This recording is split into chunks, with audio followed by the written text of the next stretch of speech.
Sebanyak 16 BUMN bakal diguyur penyertaan modal negara atau PMN untuk tahun anggaran 2025. BUMN apa sajakah yang akan mendapatkan suntikan dana tersebut? Kita akan bahas lengkapnya dalam Mantap. 16 BUMN dapat suntikan modal negara 44 triliun rupiah. Ya, sebelumnya kita akan ulas sedikit terkait apa itu PMN dan mengapa BUMN butuh PMN. Melansir dari laman djkn.kemenq.go.id, PMN merupakan singkatan penyertaan modal negara yang merupakan salah satu bentuk investasi pemerintah yang dilakukan pada badan usaha. Melalui PMN, pemerintah menyuntikkan modal ke BUMN untuk memperkuat modal perusahaan dan menunjukkan komitmen pemerintah terhadap efisiensi anggaran sekaligus meningkatkan biaya produksi. Diharapkan BUMN dapat memperkuat peran mereka sebagai pelaku pembangunan dan mendukung program prioritas nasional. PMN sendiri memiliki multiplier efek yang berdampak positif tanpa memerlukan biaya yang besar. Selain itu, PMN juga bertujuan untuk mendukung peran BUMN dalam mendukung program prioritas nasional seperti mendukung kedaulatan pangan, kemudian juga pengembangan infrastruktur, konektivitas, pembangunan maritim, kemudian juga industri pertahanan dan keamanan, serta yang terakhir adalah meningkatkan kemandirian ekonomi nasional. Ya, pada Rabu 10 Juli yang lalu, Komisi 6 Dewan Perwakilan Rakyat atau DPR menyepakati usulan PMN kepada 16 perusahaan BUMN dengan total 44,2 triliun rupiah. Dan angka ini adalah untuk tahun anggaran 2025. Kesepakatan ini merupakan hasil rapat bersama Menteri BUMN Erick Thohir. Erick mengusulkan PMN 2025 senilai 44,2 triliun rupiah ini untuk menjalankan penugasan pemerintah.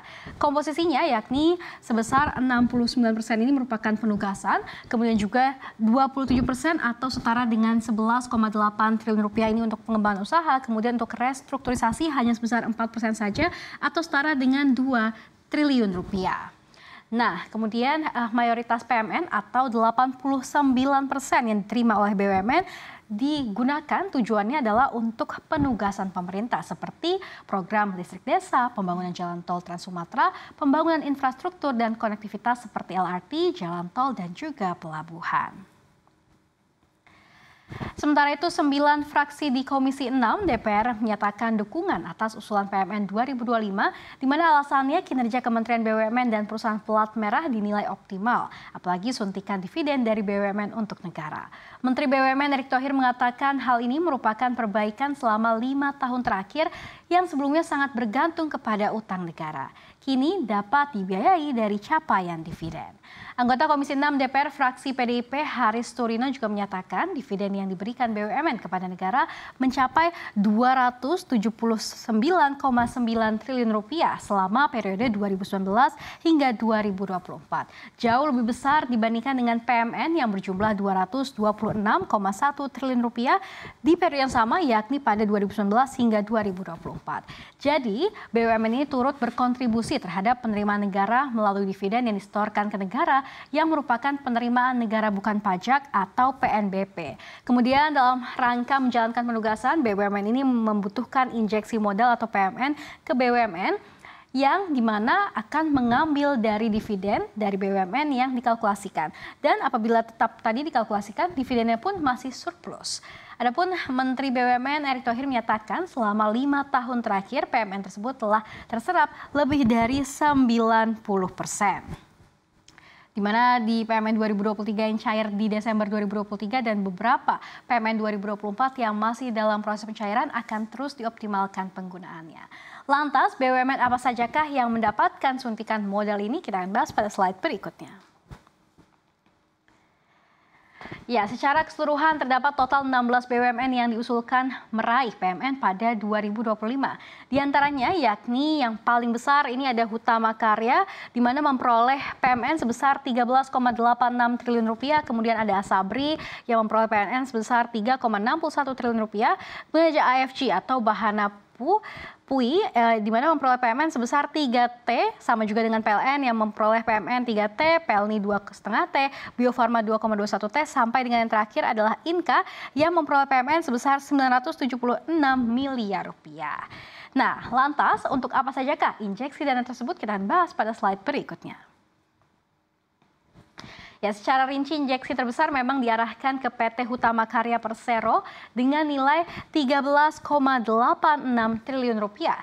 Dan itu rencananya akan digunakan untuk melanjutkan pembangunan jalan tol Trans Sumatera atau JTTS fase 2 dan juga 3. Posisi berikutnya adalah PT Asabri Persero yang diusulkan meraih PMN senilai 3,61 triliun rupiah pada 2025 untuk memperbaiki struktur permodalan. Lalu ada PT Perusahaan Listrik Negara Persero atau PLN dengan usulan PNM sebesar 3 triliun rupiah untuk program listrik desa. Kemudian juga PNM keempat ini akan diberikan kepada PT Bahana Pembinaan Usaha Indonesia Persero sebesar 3 triliun rupiah, di mana ini akan digunakan untuk penguatan permodalan dalam rangka penjaminan KUR dan mendorong untuk melakukan penyesuaian kecukupan. Kemudian juga selanjutnya ada untuk PT Pelayaran Nasional Indonesia atau PELNI yang menerima PLN sebesar 2,5 triliun rupiah dalam rangka pengadaan kapal baru. Kemudian PT Bio Farma Persero juga akan mendapatkan PNM 2025 sebesar 2,21 triliun rupiah dalam rangka fasilitas capital expenditure yang baru. Dan yang ketujuh ada diraih oleh PT Adikarya Persero Tbk, di mana PMN-nya ini penyertaan modal negara ini sebesar 2,09 triliun rupiah dalam rangka pembangunan Tol Jogja Bawen dan juga Sol Jogja. Dan kedelapan ini PT Wijaya Karya Persero akan menerima PNN sebesar 2 triliun rupiah dalam rangka perbaikan struktur permodalan. Nah selanjutnya, 9 ini untuk PT Land Industri akan menerima penyertaan modal negara sebesar 2 triliun rupiah dalam rangka untuk modernisasi dan peningkatan kapasitas produksi. Dan ke-10 ada untuk PT Dana Reksa Persero sebesar 2 triliun rupiah dalam rangka pengembangan usaha.